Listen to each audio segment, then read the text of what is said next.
છાંદોગ્ય ઉપનિષદના ચોથા અધ્યાયનો 17મો ખંડ એ વૈદિક જ્ઞાનના નિષ્કર્ષ સમાન છે. આ ખંડમાં પ્રજાપતિ દ્વારા કરવામાં આવેલી સૃષ્ટિની તપસ્યા, વેદોનો સાર અને મંત્રોની શક્તિનું ગૂઢ વર્ણન છે. આ ખંડ એ માત્ર કર્મકાંડ નથી, પરંતુ તે બ્રહ્માંડની શક્તિઓને એક સૂત્રે બાંધવાનું વિજ્ઞાન છે. વ્યાહૃતિઓનું પ્રગટીકરણ અને વૈદિક સારનું મંથન. છાંદોગ્ય ઉપનિષદ, અધ્યાય 4, ખંડ 17. 1. પ્રસ્તાવના. સારમાંથી સાર તરફની ગતિ. આ ખંડની શરૂઆત એક દિવ્ય પ્રક્રિયાથી થાય છે. ઉપનિષદ આપણને સમજાવે છે કે આ સૃષ્ટિ કોઈ અકસ્માત નથી, પણ તે એક તપસ્યાનું પરિણામ છે. પ્રજાપતિ, સૃષ્ટિના સર્જક, એ આ જગતની વિવિધ શક્તિઓને સમજવા અને તેમને નિયંત્રિત કરવા માટે જે પ્રક્રિયા કરી તેને અહીં અભિદપન અથવા મંથન કહેવામાં આવ્યું છે.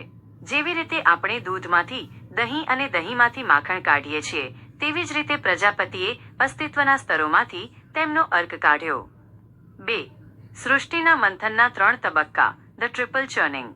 પ્રજાપતિએ જ્યારે લોકો વર્લ્ડ્સ પર ધ્યાન કેન્દ્રિત કર્યું, ત્યારે જ્ઞાન અને શક્તિનો જે પ્રવાહ વહેવા લાગ્યો તે નીચે મુજબના 3 તબક્કામાં વહેંચાયેલો છે. લોકોમાંથી દેવતાઓનું આગમન. પ્રજાપતિએ સૌ પ્રથમ 3 લોકોનું મંથન કર્યું: પૃથ્વી, અંતરિક્ષ અને દ્યુલોક. પૃથ્વી પર તપ કરવાથી અગ્નિ પ્રગટ થયો. અંતરિક્ષ વાતાવરણ પર તપ કરવાથી વાયુ પ્રગટ થયો. દ્યુલોક આકાશ સ્વર્ગ પર તપ કરવાથી સૂર્ય આદિત્ય પ્રગટ થયો. દેવતાઓમાંથી વેદોનું આગમન. દેવતાઓ એ શક્તિ છે, પણ વેદ એ તે શક્તિને સમજવાનું જ્ઞાન છે. પ્રજાપતિએ આ 3 દેવતાઓ પર ફરી તપ કર્યું. અગ્નિના સાર તરીકે ઋગ્વેડા પ્રાપ્ત થયો.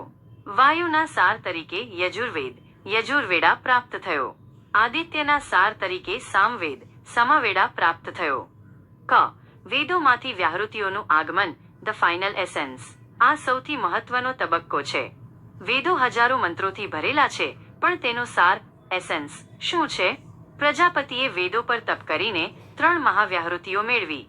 ઋગ્વેદમાંથી ભૂ જે અસ્તિત્વનો આધાર છે.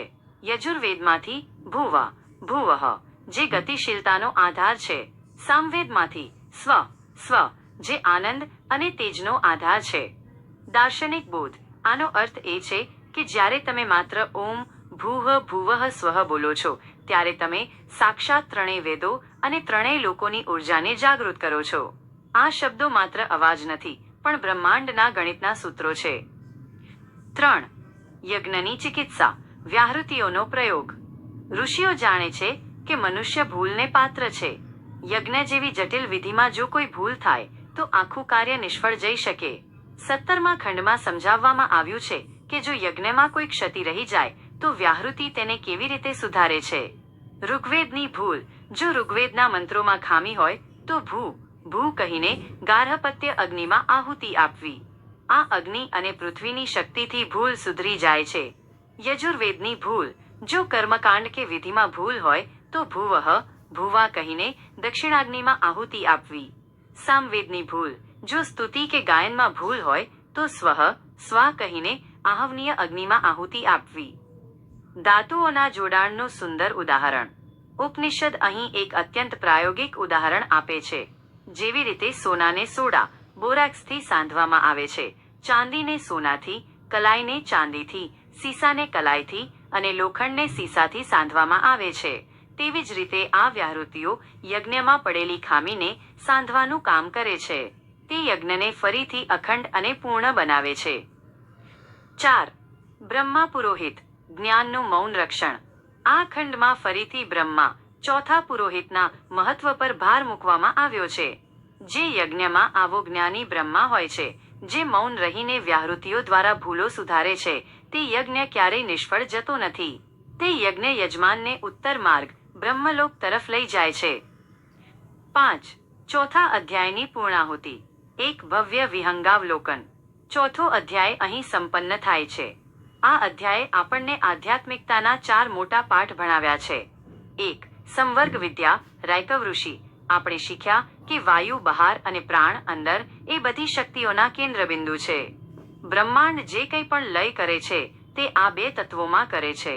2. સત્યની શક્તિ. સત્યકામ જાબાલ સત્ય બોલવાથી જ મનુષ્ય બ્રાહ્મણ બને છે અને જ્ઞાનનો અધિકારી બને છે.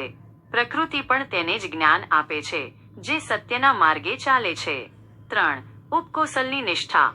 ગુરુની ગેરહાજરીમાં પણ જે સેવામાં મક્કમ રહે છે તેના માટે અગ્નિઓ પણ દેવતા બનીને જ્ઞાન આપે છે. 4. અક્ષી પુરુષ અને વ્યાહૃતિ. પરમાત્મા આપણી આંખોમાં છે અને તેનું નામ ભૂહ ભુવઃ સ્વઃ છે. 6. નિષ્કર્ષ. સાધનાનું લક્ષ્ય. ચોથા અધ્યાયના અંતે આપણને સમજાય છે કે સાધના એ માત્ર ક્રિયા નથી, પણ એ એક આંતરિક મૌન અને મંથન છે. જે સાધક આ જગતની વિવિધતાઓમાંથી તેના સાર એસન્સને પકડી લે છે તે જ સાચો બ્રહ્મવેત્તા છે. ઉપકોસલ અને સત્યકામની વાર્તાઓ દ્વારા આ અધ્યાય આપણને અંધકારમાંથી પ્રકાશ તરફ લઈ જવાની વિધિ સમજાવે છે.